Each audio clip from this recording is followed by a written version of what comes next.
കേന്ദ്രത്തെ കബളിപ്പിക്കലല്ല, നമ്മുടെ നിലപാട് വ്യക്തമാണല്ലോ. ഞങ്ങളുടെ നിലപാട് പ്രത്യേകിച്ചും വ്യക്തമാണല്ലോ.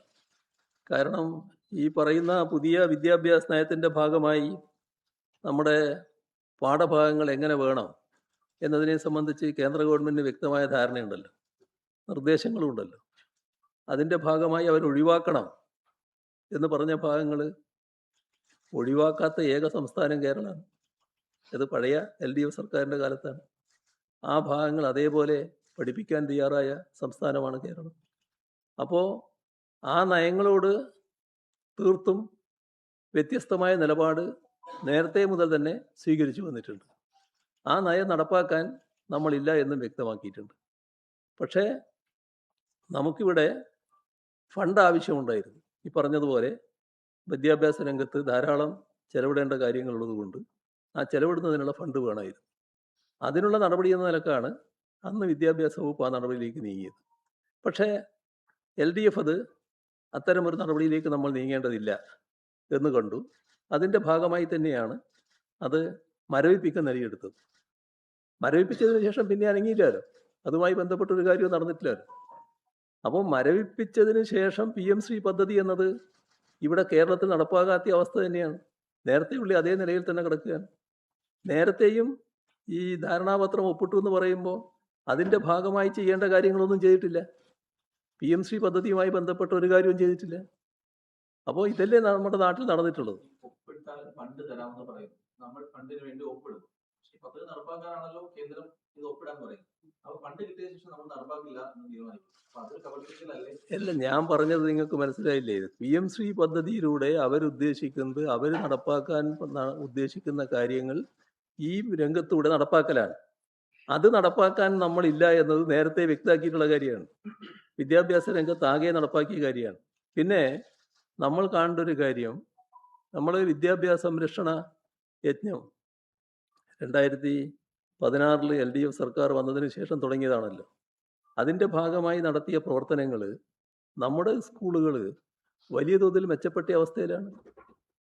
ഇന്ത്യയിലെ മറ്റ് സംസ്ഥാനങ്ങളിലെ സ്കൂളുകൾ പോലെയല്ല നമ്മുടെ സ്കൂളുകൾ. ഈ PM-ശ്രീയുടെ ഭാഗമായി നന്നാക്കണമെന്ന് പറയുന്ന സ്കൂളുകളുടെ നില നോക്കിയാൽ നമ്മുടെ വിദ്യാലയങ്ങൾ പലതും നന്നായി കിടക്കുകയാണ്. അതൊരു വസ്തുതയല്ലേ? ആ ഭാഗവും നമ്മൾ കാണണ്ടേ? പക്ഷേ PM-ശ്രീയുടെ ഭാഗമായിട്ടുള്ള ഫണ്ട് കിട്ടിയില്ലെങ്കിൽ നമുക്കൊരു വിഷമവും വരാനില്ല. അതാണ് ഞാൻ പറഞ്ഞു വരുന്നത്. PM-ശ്രീയുടെ ഭാഗമായുള്ള ഫണ്ട് ഇവിടെ കിട്ടിയില്ലെങ്കിൽ കേരളത്തിൻ്റെ വിദ്യാഭ്യാസ രംഗത്തിന് ഒരു പ്രോബ്ലം ഏൽക്കില്ല. പക്ഷേ SSKയുടെ ഫണ്ട് കിട്ടിയില്ലെങ്കിൽ വലിയ തോതിൽ പ്രയാസം ഉണ്ടാകും. ഇതാണ് അന്നേ ഞങ്ങൾ പറഞ്ഞ കാര്യം. അതാണ് കാണേണ്ടത്.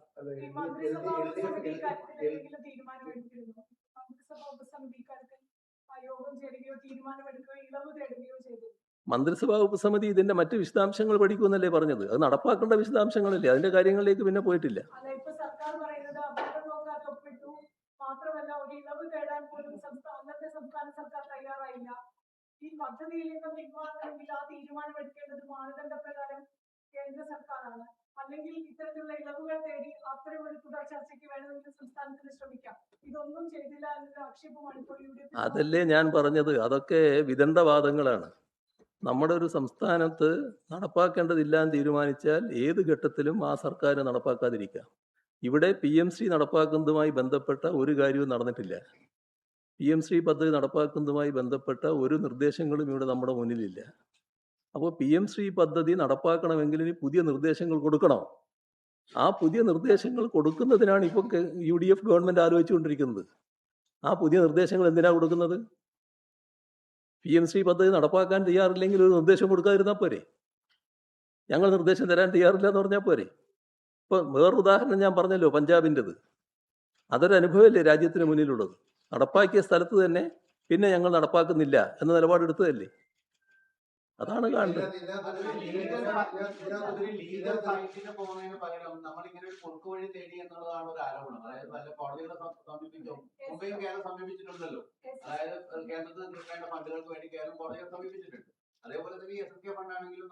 അല്ല, അതുകൊണ്ടല്ലാലോ ഇപ്പൊ ഇവര് ചെയ്യുന്നത്.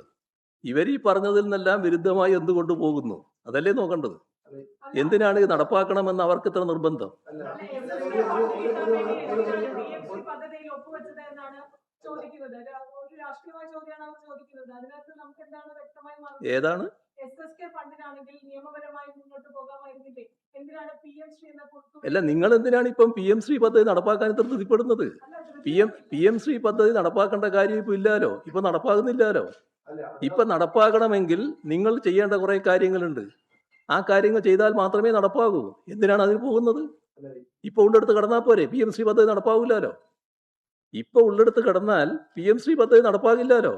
എന്തിനാണ് PM ശ്രീ പദ്ധതി നടപ്പാക്കുന്നതിന് വേണ്ടിയുള്ള നിർദ്ദേശങ്ങളുമായി നിങ്ങൾ കേന്ദ്ര ഗവൺമെന്റിനെ സമീപിക്കുന്നത്? നിങ്ങൾ അതിനെ ശക്തമായി എതിർത്തതല്ലേ?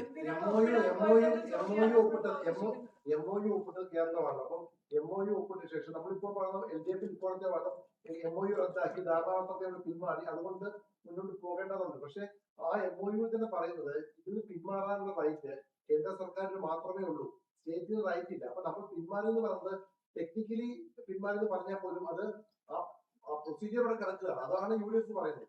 എന്നാൽ 2025 മുതലൊന്നും നടന്നില്ലല്ലോ. അപ്പൊ അതിൽ നമ്മൾ കാണേണ്ടത്, നമ്മൾ അന്ന് ചെയ്തത് സതുദ്ദേശത്തോടെയാണ്. ആ സതുദ്ദേശത്തിന്റെ ഭാഗമായി തന്നെയാണ് അത് മരവിപ്പിച്ചത്. ആ മരവിപ്പിച്ച കാര്യം അവിടെ കിടക്കുകയാണ്. ഞങ്ങളായിരുന്നു വീണ്ടും അധികാരത്തിൽ വന്നെങ്കിൽ ആ മരവിപ്പിച്ച അവസ്ഥയിൽ തന്നെ അവിടെ കിടക്കും. അതിന്റെ പുതിയ നിർദ്ദേശങ്ങൾ കൊടുക്കുന്ന പ്രശ്നം ഞങ്ങളുടെ ഭാഗത്തിനില്ല. നിങ്ങൾ എന്തിനാണ് പുതിയ നിർദ്ദേശത്തെ പറ്റി ഇപ്പോൾ ആലോചിക്കുന്നത്?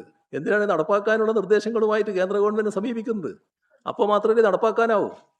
ഒരു ചോദ്യം, ഈ തെരഞ്ഞെടുപ്പ് അവലോകന റിപ്പോർട്ടിൽ പറയുന്ന ഒരു കാര്യം, അവരാണ് അതിന് നിൽക്കുന്നത്. അപ്പൊ ഇത് നടപ്പാക്കുമ്പോൾ തിരുത്താനുള്ള ഉത്തരവാദിത്വത്തിലേക്ക് ലീഗിലില്ലേ? ലീഗിന്റെ മന്ത്രി മുഖേനയല്ലേ ഇത് നടപ്പാക്കാൻ തന്നെ നോക്കുന്നത്? ലീഗിന്റെ മന്ത്രിയാണല്ലോ പൊതുവിദ്യാഭ്യാസ മന്ത്രി. പൊതുവിദ്യാഭ്യാസ മന്ത്രിയുടെ ഭാഗമായിട്ടാണല്ലോ ഈ PM ശ്രീ ഒക്കെ വരുന്നത്. ആ പൊതുവിദ്യാഭ്യാസ മന്ത്രി മുഖേനയാണല്ലോ ഇത് നടപ്പാക്കാൻ നോക്കുന്നത്. ആ കാര്യങ്ങൾ അവർ പറയേണ്ടതാണ്. അറബിക്കടലിൽ കളയുമെന്ന് പറഞ്ഞവര് എങ്ങനെയാണ് ഇപ്പോൾ നടപ്പാക്കുന്നതിന്റെ ചുക്കാൻ പിടിക്കുന്നത് എന്താണ് അവരാലോചിക്കേണ്ടത്. ഒരു ഈ കാര്യം തെരഞ്ഞെടുപ്പ് അടുത്ത ഘട്ടത്തിലാണ് PM ശ്രീ പദ്ധതിയുമായി ബന്ധപ്പെട്ട വാദം CPI ഉയർത്തിക്കൊണ്ടുവന്നത്. ഇത് BJP-യുമായി അന്തർധാര ഉണ്ടാക്കിയത് UDF-ന്റെ പ്രചാരണയിലേക്ക് സഹായകമായ ഒന്നായി. ഇക്കാര്യത്തിൽ ശരിയായ ചർച്ച നടത്തി കാര്യങ്ങൾ നിശ്ചയിക്കുന്നതിൽ വന്ന പോരായ്മകൾ ഇത്തരം ഒരു പ്രശ്നം രൂപപ്പെടുത്തുന്നതിനിടയാക്കി. ഇത് CPM-ന്റെ തെരഞ്ഞെടുപ്പ് അവലോകന റിപ്പോർട്ടിലെ പരാമർശമാണ്. കുറച്ച് വിഷമം നിങ്ങൾക്ക് ഉണ്ടെന്ന് മനസ്സിലായി. ഞാൻ പറഞ്ഞ കാര്യങ്ങൾ കുറച്ച് നിങ്ങളെ വിഷമിപ്പിക്കുന്നുണ്ടെന്ന് മനസ്സിലായി. ഇനി അതിന് വേറെ കഴിയൊന്നും കളിച്ചിട്ട് കാര്യമില്ല. നിങ്ങൾ എന്തിന് ഈ പദ്ധതിയുമായി മുന്നോട്ട് പോകുന്നു? ആ കാര്യം മാത്രം നിങ്ങളങ്ങ് ആലോചിച്ചാൽ മതി. അത് ദേശം വിഷമമുള്ളൊരു കാര്യമാണ് നിങ്ങൾക്ക്. അതൊക്കെ മനസ്സിലാകുന്നുണ്ട്. അവരെ വിഷമാണ് ഞാൻ പറഞ്ഞത്. അവർക്കുള്ള വിഷമം നിങ്ങൾക്കുള്ള വിഷമാണെങ്കിൽ നിങ്ങൾക്കും ബാധകം തന്നെ. LDF-ന് റൈറ്റ് ഉണ്ട്, നടപ്പാക്കിയിട്ടില്ലല്ലോ. LDF-ന് റൈറ്റ് ഉണ്ട്. LDF-ന് റൈറ്റ് എന്താ? LDF ഇത് മരവിപ്പിച്ചതാണ്. ആ മരവിപ്പിച്ചതിന് ശേഷം ഒരു കാര്യവും നടന്നിട്ടില്ല. ഞങ്ങളിപ്പോൾ ഇതെല്ലാം നടപ്പാക്കാൻ പോകുന്നു എന്ന് പറഞ്ഞുകൊണ്ട് UDF മുന്നോട്ട് പോവുകയാണ്. അതെന്ത് അടിസ്ഥാനത്തിലാണ് എന്താണ് ചോദിക്കേണ്ടത്?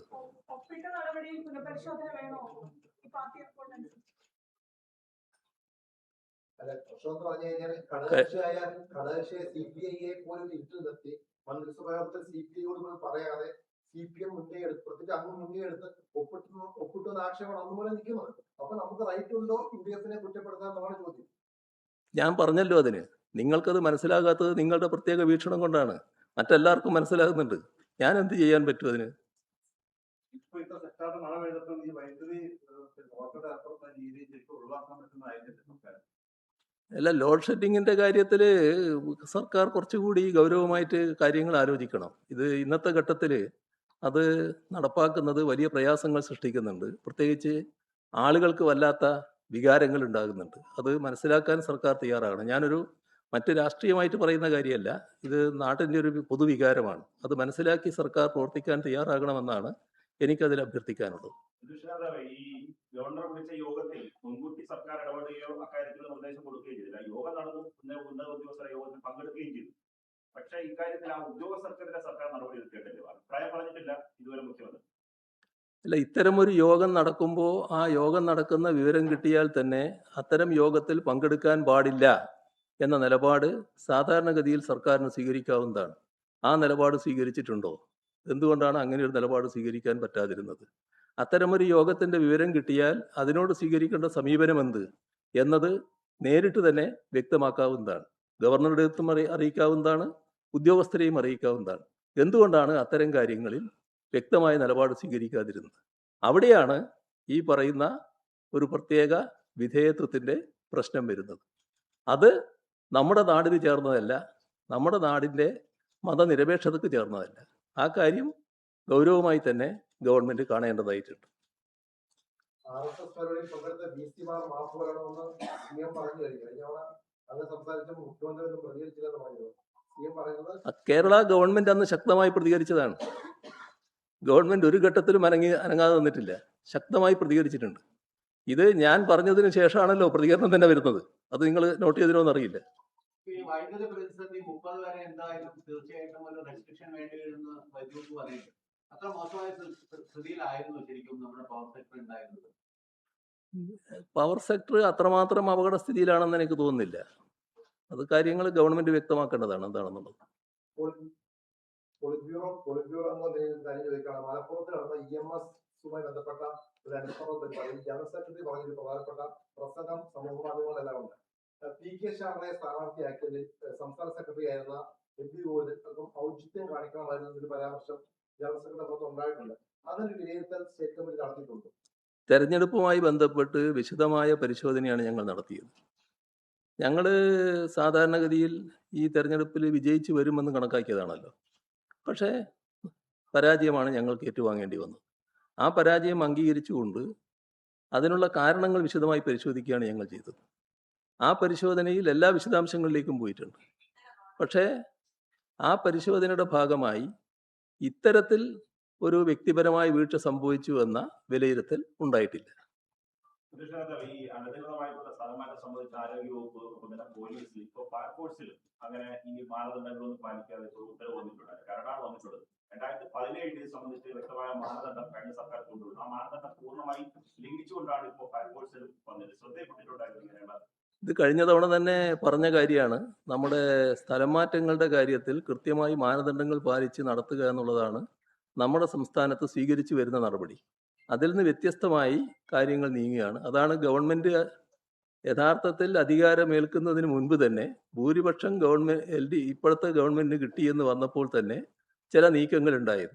അതിൻ്റെ ഭാഗമായി ചില വകുപ്പുകൾ ചില നിവേദനങ്ങൾ പരാമർശിച്ചുകൊണ്ട് ഞങ്ങൾ സ്ഥലം മാറ്റുന്നു എന്ന് പറഞ്ഞുകൊണ്ട്, ആ നിവേദനത്തിൻ്റെ അടിസ്ഥാനത്തിൽ സ്ഥലം മാറ്റുന്നു എന്ന് പറഞ്ഞുകൊണ്ട് ഉത്തരവും പുറപ്പെടുവിച്ചു. ആ ഉത്തരവിൻ്റെ കാര്യത്തിലാണ് KIT മറ്റും ഇടപെടുന്ന നില പിന്നീട് വന്നത്. അങ്ങനെയുള്ള സാധാരണ ചട്ടവിരുദ്ധമായിട്ടുള്ള കാര്യങ്ങളടക്കം സംഭവിച്ചു കഴിഞ്ഞിട്ടുണ്ട്. ഇക്കാര്യത്തിൽ കൃത്യമായ നിയതമായ മാനദണ്ഡങ്ങളുള്ളതാണ്. ആ മാനദണ്ഡങ്ങൾ അനുസരിച്ചാണ് കാര്യങ്ങൾ നടക്കേണ്ടത്. അതല്ല ഇപ്പോൾ നടക്കുന്നത്. ഇത് സിവിൽ സർവീസിൽ വലിയ തോതിൽ അസംതൃപ്തി ഉണ്ടാക്കുന്ന ഒരു കാര്യമാണ്. സിവിൽ സർവീസിൽ അസംതൃപ്തി ഉണ്ടാക്കി പോവുക എന്നത് ഒരു ഗവൺമെന്റ് ചെയ്യേണ്ട കാര്യമല്ല. സാമ്പത്തിക ഇടപാട് കൂടി നടക്കുന്നുണ്ട് എന്ന ആരോപണങ്ങൾ ചില സംഘടനകൾ മുന്നോട്ട് വയ്ക്കുന്നുണ്ട്.